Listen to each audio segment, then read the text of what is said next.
Enjoy 1% merchant commission when you accept Lanka Pay cards. Contact these banks today. ණයවල වෙනසක් තියෙනවා ඒ දවස්වල ගත්ත ණය දැන් ගත්ත ණය. There is a difference between the loans that were taken in the past and loans that were taken recently, because loans given by the IMF, World Bank, Asian Development Bank and Japan at interest rates of about 0.2% was not a heavy burden.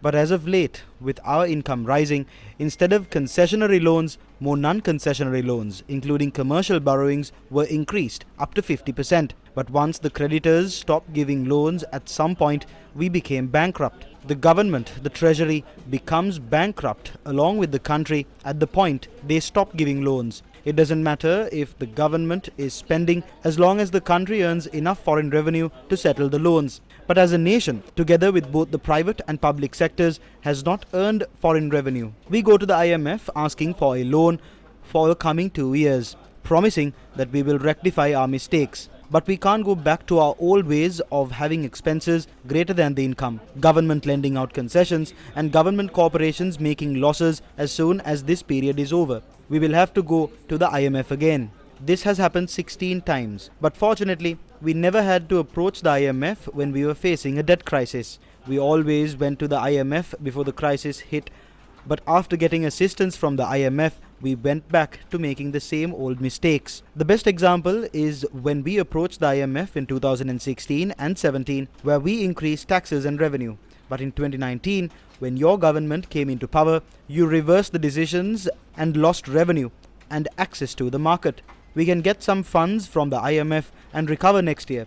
But if the program we have been implementing is reversed, after the economy is recovered, we will come back to square one in 3 years. You will have the full responsibility to continue implementing a set of policies for the country, regardless of which government comes into power.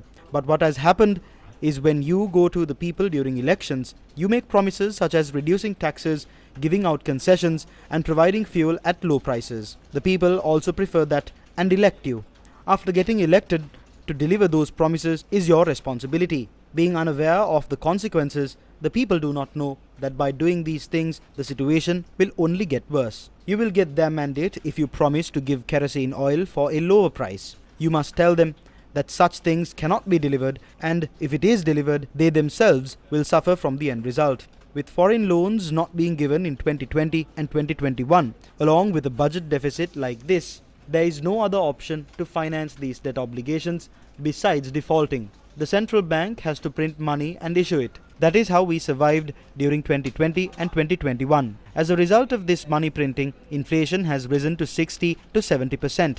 The consequences of inflation will come after some time. The country needs a breathing space for the economy to recover after getting a certain amount of assistance temporarily for a temporary time from the IMF by entering into an agreement with them and restructuring debt. We have imposed an import restriction with the hope of getting some relief for 3 months. That 3 to 4 months will not be easy to get by. Apart from the economy contracting, we have raised fuel prices, electricity fares and water bills. By not implementing those price changes previously, we have come to a desperate point now. Therefore, the pain is more. During such a crisis, we must first protect the segment of the population that is at the bottom of the pyramid, the low-income earners, because they will start protesting next. When people have no means of income, they will resort to anything. Such a wave of protests did not happen in our country yet. The Aragale that took place recently was different. That was against governance issues and other matters. It was not a movement against hunger and poverty. That was a result of the change in the mindset of the middle class. If the low-income earners take matters to the streets, that will end in bloodshed. No one will be able to control it. Therefore, what is most important now is controlling inflation and allowing everyone in the country and empowering them to increase their income according to that inflation.